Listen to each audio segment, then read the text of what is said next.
नमस्कार, हिमाचल अभी के रेडियो बुलेटिन के साथ मैं भावना ठाकुर। पेश है अभी तक के प्रमुख समाचार। सबसे पहले हेडलाइंस।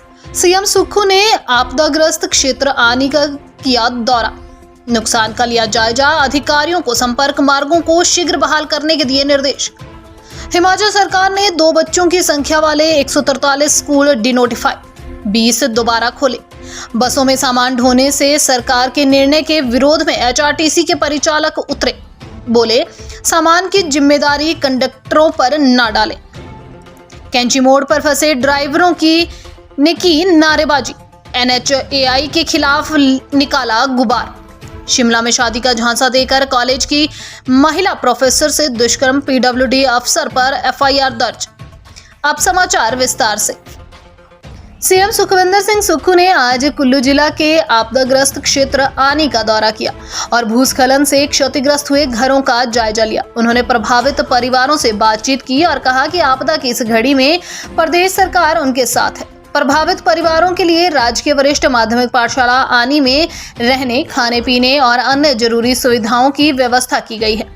उन्होंने संबंधित विभागों को राष्ट्रीय राजमार्ग पर भवन गिरने के कारण गिरे मलबे को नियंत्रित तरीके से उठाने और खतरे की जद में आए भवनों को खाली करवाने को कहा। लोगों की जान बचाना राज्य सरकार की सर्वोच्च प्राथमिकता है और स्थानीय प्रशासन लोगों की सुरक्षा सुनिश्चित करे। हिमाचल सरकार ने 2 बच्चों की संख्या वाले 143 स्कूल डिनोटिफाई किए हैं। प्रारंभिक शिक्षा विभाग ने 117 प्राथमिक विद्यालय और 26 माध्यमिक विद्यालय बंद किए जाने को लेकर आदेश जारी कर दिए हैं।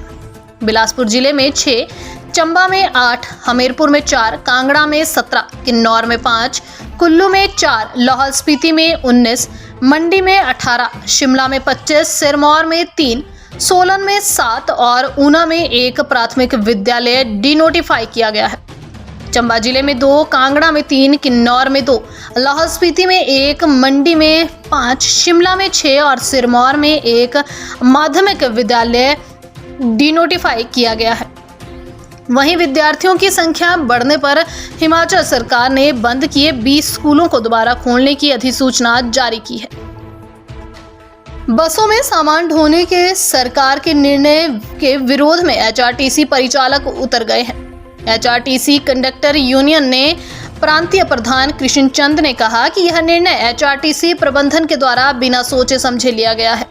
उन्होंने कहा कि सामान ढोने से पहले भी बसों में कूली ही सामान उतारते और चढ़ाते थे और अगर कहीं सामान भेजते थे तो कूली साथ जाता था। उन्होंने प्रदेश सरकार और एचआरटीसी प्रबंधन से कूली का प्रावधान करने के लिए मांग की। उन्होंने कहा कि बस में सामान की जिम्मेदारी परिचालक को नहीं होनी चाहिए। 6 महीने पहले विसंगतियों को लेकर बैठक हुई थी, लेकिन अभी तक वेतन विसंगतियां दूर नहीं हुई है। शेष समाचार ब्रेक के बाद। आपके स्वास्थ्य का प्रहरी श्री बालाजी हॉस्पिटल, कांगड़ा, हिमाचल। पंडोर डैम और कैंची मोड़ के पास बीते 4 दिनों से फंसे सैकड़ों ड्राइवरों का आज गुस्सा फूट गया। इन ड्राइवरों ने बीच सड़क पर इकट्ठा होकर एनएचएआई के खिलाफ नारेबाजी शुरू कर दी है और जमकर मुर्दाबाद के नारे लगाए। दरअसल यह सभी ड्राइवर अपने मालवाहक वाहनों के साथ बीते 4 दिनों से यहाँ पर फंसे हुए हैं। यह सभी फल और सब्जियां लेकर कुल्लू मनाली की तरफ से आ रहे थे, लेकिन पंडोर डैम के साथ लगती कैंची मोड़ के पास सड़क बंद हो जाने के कारण बीते 4 दिनों से यहाँ पर फंस कर रह गए हैं। 22 और 23 अगस्त को जो भारी बारिश हुई उस दौरान यह भी सभी यहीं पर ही फंसे हुए थे और जान हथेली पर रखकर अपने वाहनों की हिफाजत करते रहे। शिमला में कॉलेज की महिला असिस्टेंट प्रोफेसर से दुष्कर्म का मामला सामने आया है। पीड़िता ने लोक निर्माण विभाग के अधिकारी पर शादी का झांसा देकर दुष्कर्म करने का आरोप लगाया है।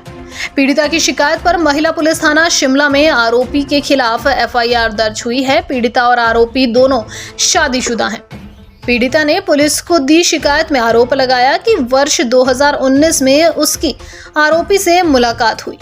कुछ समय बाद आरोपी ने उसे शादी का झांसा दिया कि वह अपने पति से तलाक ले और उसके बाद वह उससे शादी कर लेगा। पीड़िता का आरोप है कि वर्ष 2020 से लेकर जनवरी 2023 तक आरोपी ने शादी का झांसा देकर उसका शारीरिक शोषण किया और अब शादी करने से इनकार कर रहा है। इसी के साथ समाचार समाप्त हुए। नमस्कार।